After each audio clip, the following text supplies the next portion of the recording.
Greetings. Hope this video finds you well and prosperous. Check this out.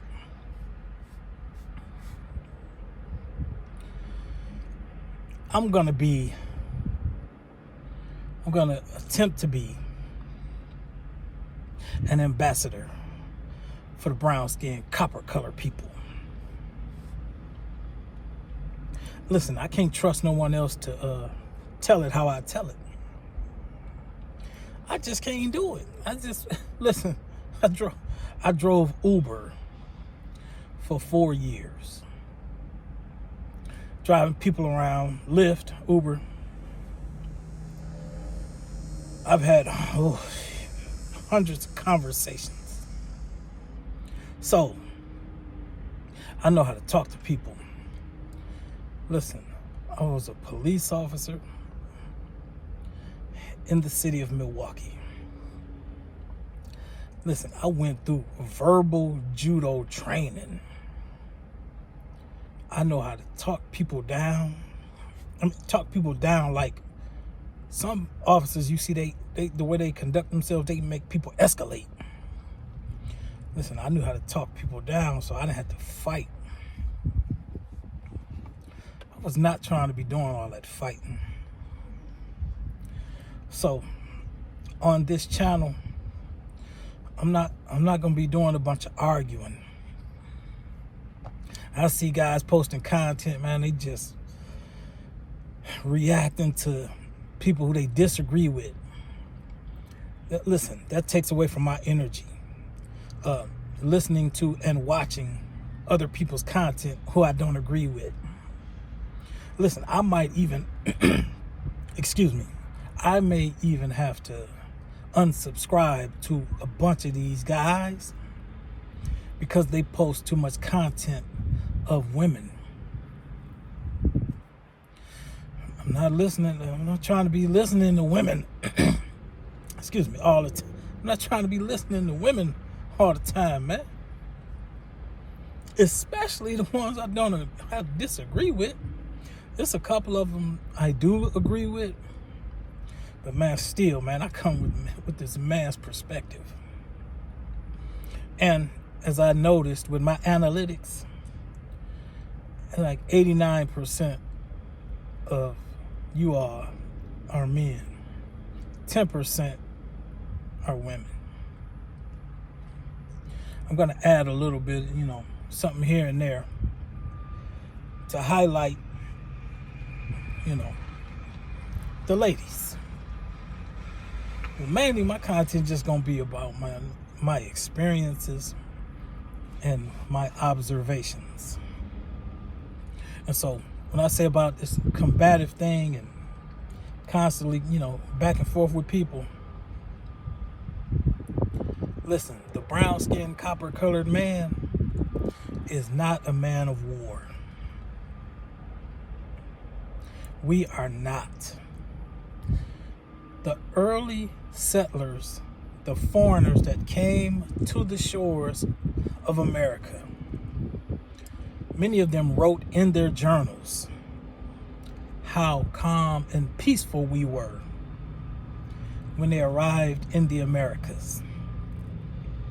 There's a few things that stood out to me when some of these writings were revealed to me by some people who did some great research.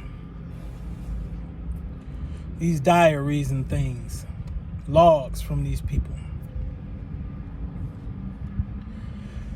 They wrote things like this: the women in this land are voluptuous. I said, yeah, that sounds like the brown-skinned woman. Then they wrote, the people are peaceful people. That's us. Yeah, we're not out here kicking up drama. Regardless of what you see, videos and posting in the news and all that, in entertainment world, that's really not an accurate depiction of the brown-skinned, copper-colored men and women. They also wrote, they're heathens. I said, damn, you just gonna call us heathens like that? They called them heathens. They called us heathens because we had multiple wives. So they said, yeah, the men in this land are heathens because they have multiple wives. See, they came, the queen, and, they came with all that Catholic missionary stuff. That's what they were running from, persecution, religious persecution, as the story goes, which I get that. But a lot of them were also sent here as prisoners. Yeah, they were exiled from their own country. That's another discussion. Yeah, a lot of these foreigners that came here, man, they outcasts in their own land. Once again, that's another historical discussion. So yeah, the brown skinned man. We are lovers, not fighters. Listen, I grew up in the hood, north side of Milwaukee. It wasn't ghetto. It was just, brown skinned working people. It was working class people. We still call it the hood because it's just my neighborhood.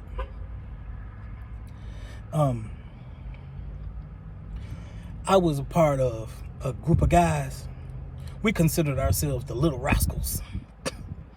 We were like the Little Rascals in the hood. We did all that type of stuff, slingshots, go-karts. Man, we was conducting marathons. We was just always doing some type of events.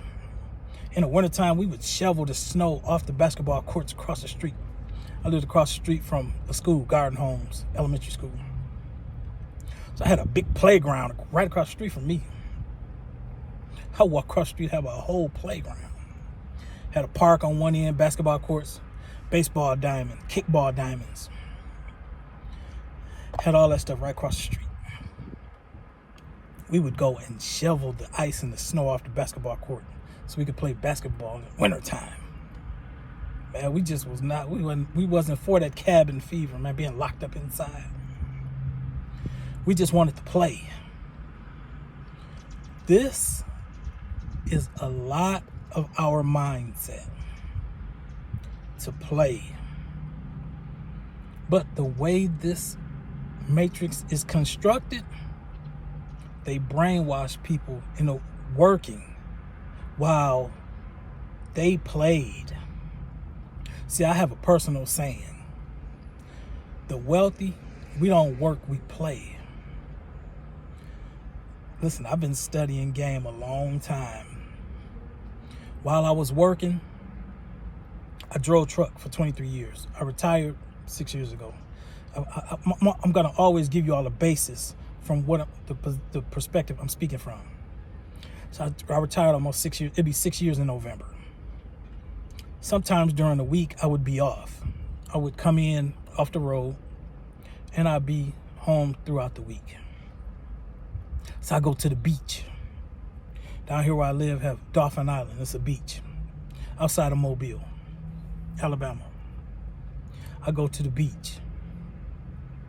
I noticed something at the beach. I noticed the people that were at the beach during the daytime when the majority of other people were working.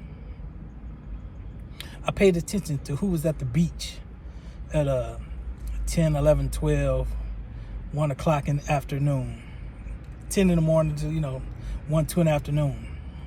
I'll be out there exercising or, just walking and chilling, listening to the waves. So I paying attention. I said, these people not working. So they out here chilling. I said, okay, they got their lives in order to where they don't have to be at work during the day. They weren't working at night because they were up in age.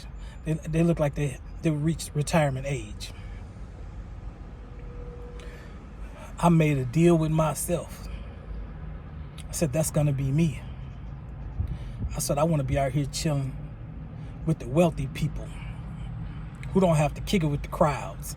I can get in with the crowds, but me mostly, I like chilling with smaller groups.